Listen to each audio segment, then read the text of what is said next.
I'm loving this campaign so far, I have to say, because it's just there's always something fun to look at in all the continents.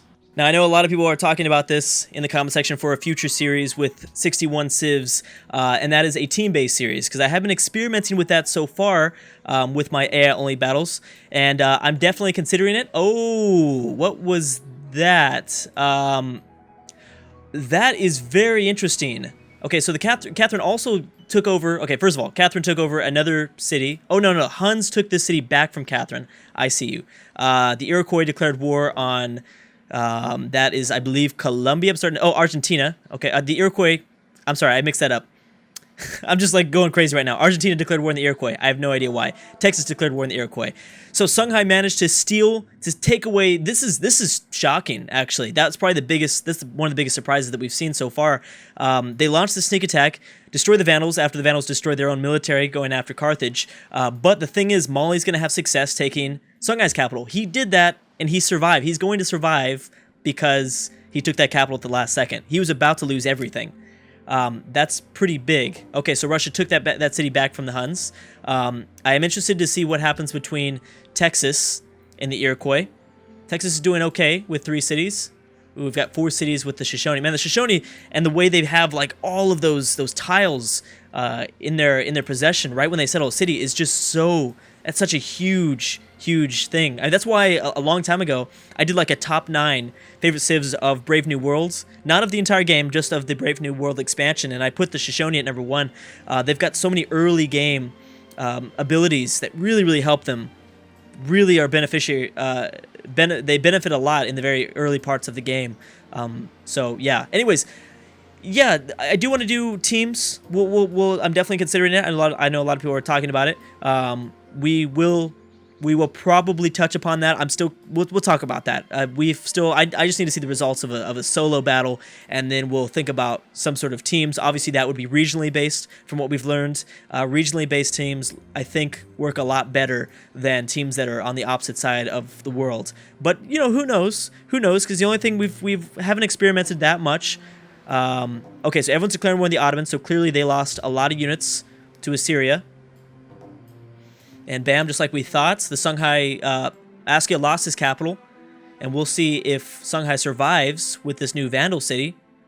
That's going to be tough. Songhai is going to be in a tough situation. So Carthage might end up taking this city at some point and end up still dominating North Africa after all these results. Bam, Rome's going for their 6th city. So all of Iberia declared war on the Ottomans, as well as Byzantium, which is a big one. But Byzantium, they don't have a military at the moment. The Greeks pretty much destroyed all of Theodora's military. So now Russia is probably going to take their 2nd Hunnic city. Yep, there it goes. Huns are down to 2. Still, there's more of a threat than before. Well, Poland's no longer a threat. Greece could be a threat, but Novgorod, that's why they're so big. Ooh, but Poland built the Great Wall. That's interesting because that's not really going to help them. It's very interesting because that's not going to help them. They don't have that many tiles in their possession as it is. So I don't think that's going to be useful really at all. But yeah, Novgorod is going to always be that threat, I think, to Catherine that I like. Because it tends to be, whether the Huns dominate or if the Russians dominate, then they are for sure solidifying themselves as a great power. But with Novgorod here, I don't think it's safe to say. I don't think we can safely assume that anymore. And Mongolia is more over, they're away from Eastern Asia a bit more, so Mongolia could be a big threat. I can't believe Mongolia only has 3 cities right now, though. That is pretty shocking. China will not be able to take Busan because they don't have any melee units. We've seen that happen before. Oh, but China will take Mumbai over. Wow, they actually have a lot more military units than I thought they did. A couple reformations. We will probably go over religion in the next video, but not just yet. Probably look at demographics and religion because we won't have the info addicts anymore. So we'll be a lot quicker, I think, moving through kind of stats that are going on underneath the surface. No other colonization from Australia. Very interesting that Kimberley has decided to be so aggressive with their expansion right here next to Sydney. They might have some luck, actually, trying to take over the Australian capital. A lot of luck. Okay, so now we have Ethiopia going against the Ottomans. That doesn't matter. China and Siam piecing out. That also doesn't really produce much results. Now, if they can rush a warrior unit up here, then they will have luck to take over Busan. if Japan just decides to colonize, then this is going to be, I think Japan would be able to benefit a lot from Korea kind of collapsing to China. Because usually Korea seems to be the biggest rival to Japan in these AI-only battles. But not if China takes over most of Korea, I think. Okay, peace deal between Korea and India. Nothing else going on in North America. But the borders are pretty much insane. Texas is doing okay so far, but they do need to watch for the Shoshone. North America is probably one of the most interesting areas because it's just like kind of like a medium Pangea-sized map with all these civs, very aggressive. Canada's kind of slowed down their own expansion. Babylon and Portugal.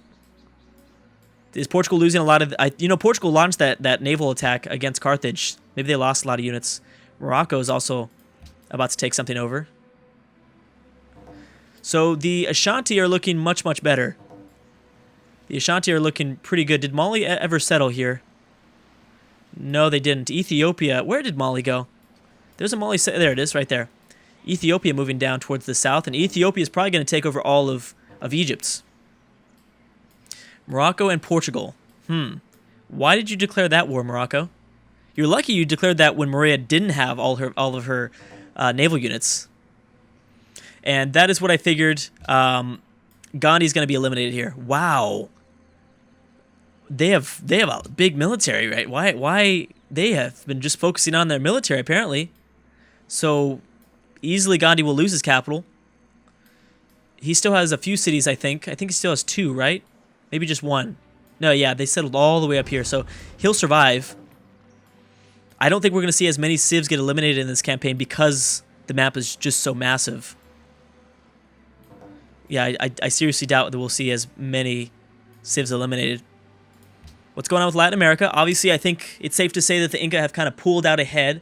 Grabbing this Colombian capital is really helpful. Oh, and they pieced out for Panama from Colombia. I think they did, or I think so. But obviously Argentina will be a big threat to taking back Panama away from the Inca. Not sure if I was saying their name right. Brazil very slow. Brazil really needs to get some stuff going. And there would definitely be... I'm surprised that we haven't seen a conflict so far with Chile and Argentina just yet. Turn 121. We are approaching... No one's grabbed this city-state, or this natural wonder, huh? Nothing yet. That's 11 gold right there you guys are leaving out on the table. I know the AI doesn't really handle gold that well, but still. That's still big.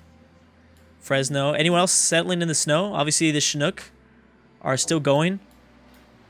Do we have anyone settling in Greenland? Greenland is a massive, massive region.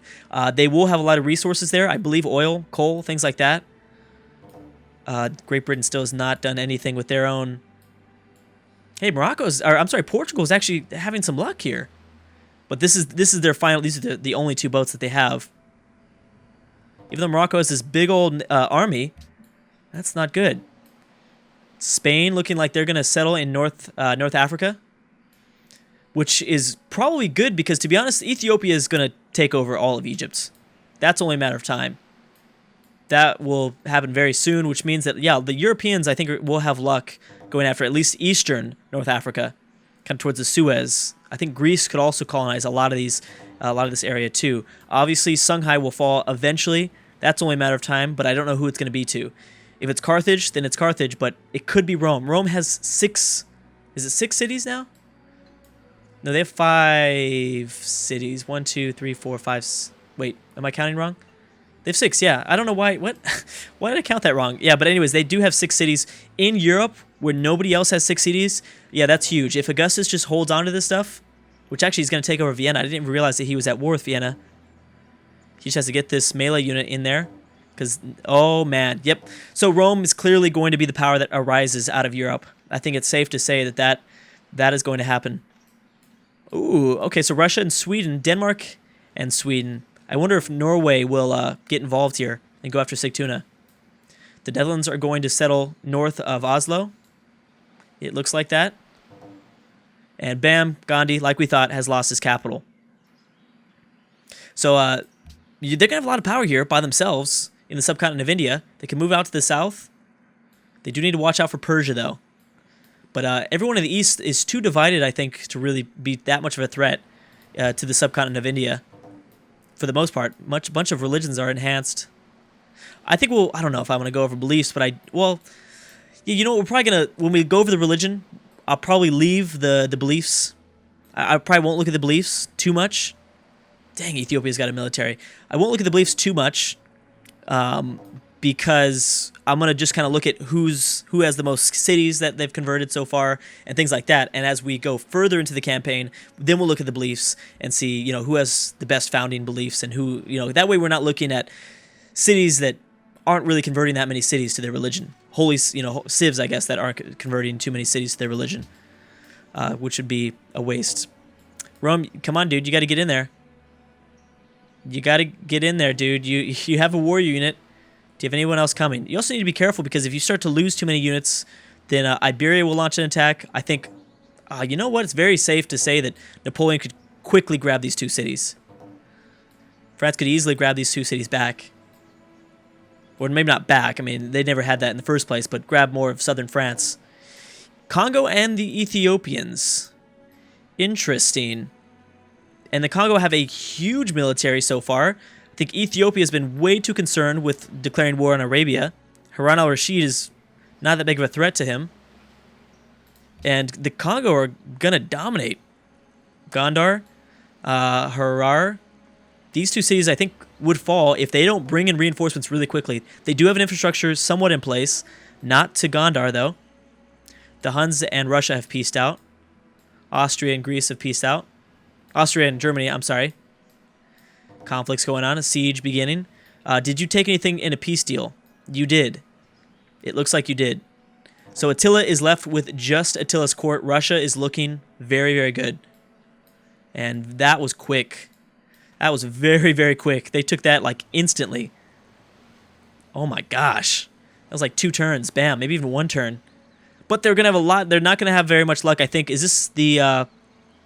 Yeah, Lake Victoria. That's what I figured. They're gonna have a much tougher time going after Lake Victoria because this city, well, because of Lake Victoria, this city is very defensive. I think with the lakes, and they're gonna have to embark. So that will probably be the only Congo or the only Ethiopian city that the Congo take.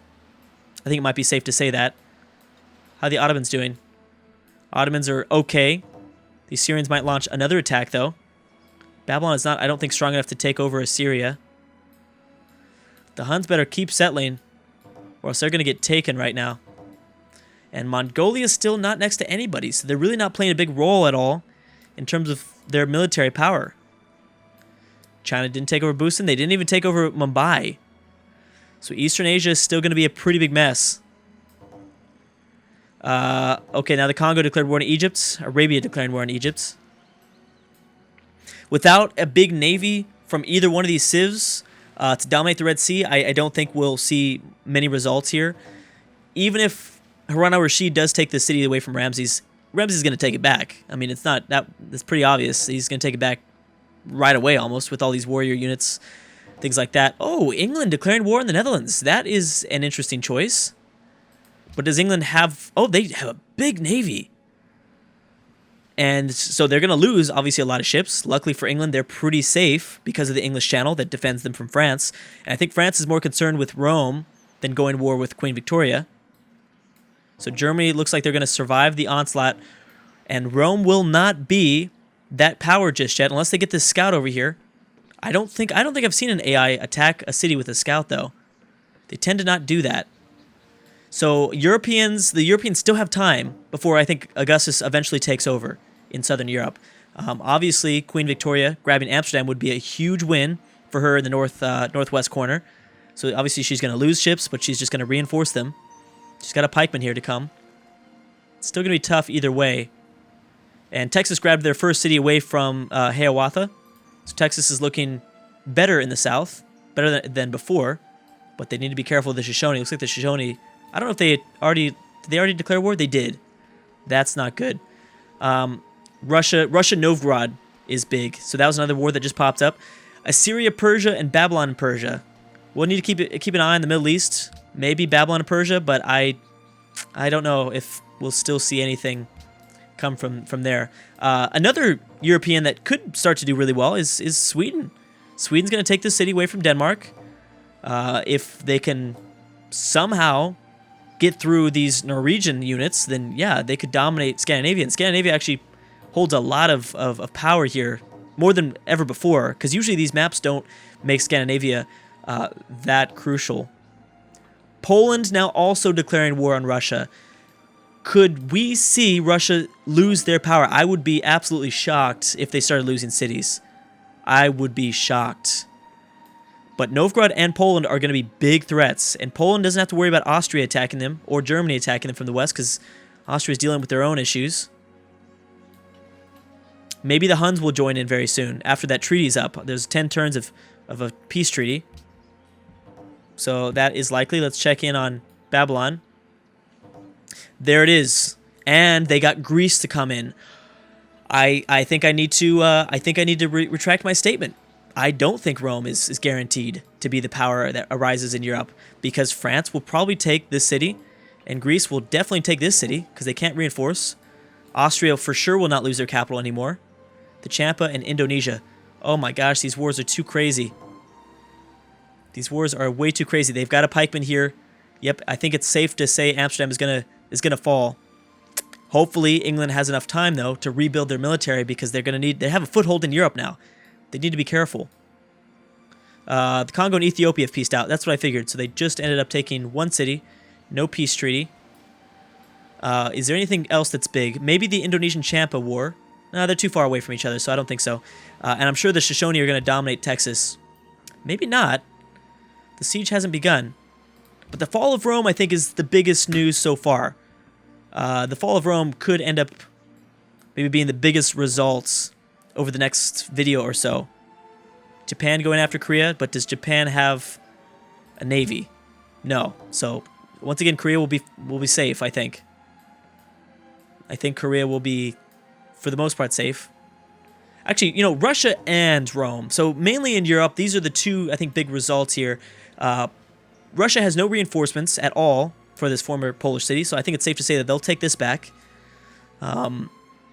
I think that if Novgorod is able to focus, defend themselves enough, they could maybe take this Polish city away. And we'll see if the Huns rebuilds fast enough to start launching an attack back for their own old cities. Utrecht obviously was founded. I think that was obvious. I didn't make a comment about that. Norway might finally settle their next city. How are the French doing? Ooh, you know what? If the French get confused here and they don't focus their attack, if they don't consolidate their attack, then yeah, Rome is going to be okay. Rome's going to lose a city for sure, but they'll lose a city for sure from Greece, and then they're going to launch an attack on Antium, but Antium is much more reinforced than some of the perimeter cities that Augustus had up. Yep, it's going to be devastating to the British Navy and Army, but they're still going to take over the Netherlands capital. Let's see if they can hold on to it, though, because there's units here in Rotterdam. Anyways, guys, I'm going to stop right there. Thank you so much for watching, and I will see you guys next time.